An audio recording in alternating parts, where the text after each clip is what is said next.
Welcome to Ask and Learn. In this problem, we're talking about the mass defect of hydrogen nuclei.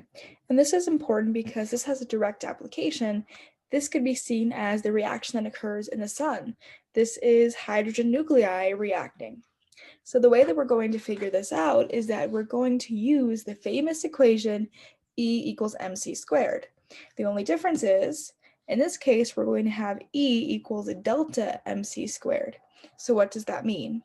We have to find the mass defect, the change in mass in this overall reaction that we're given. And in this reaction, just to review it, we're given two hydrogen nuclei that's going to form two hydrogen nuclei plus a positron. So how do we find the mass defect to plug into our equation? Well, this is actually a lot of calculation to do. We're going to get that delta M equals the mass of our two hydrogen nuclei plus our positron minus 2 times the mass of our one hydrogen nuclei.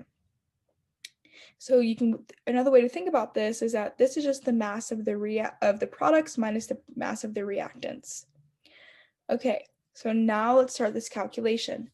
Delta M is going to be equal to 2.01410 minus 2 times 1.00782 minus 5.4858 times 10 to the negative fourth.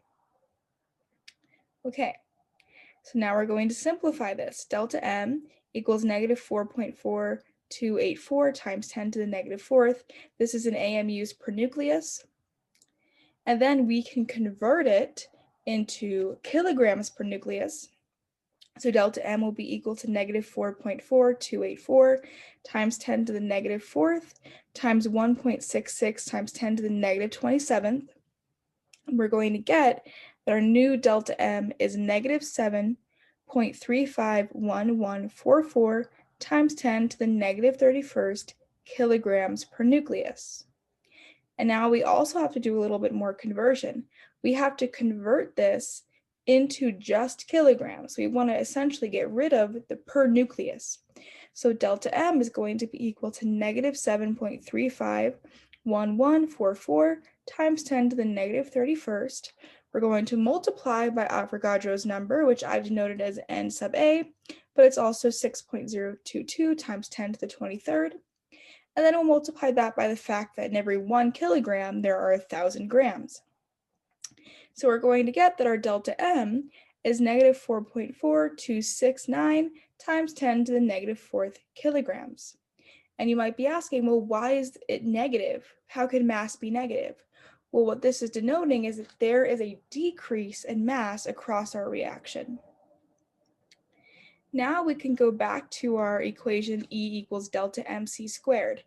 Our energy is what we're trying to find.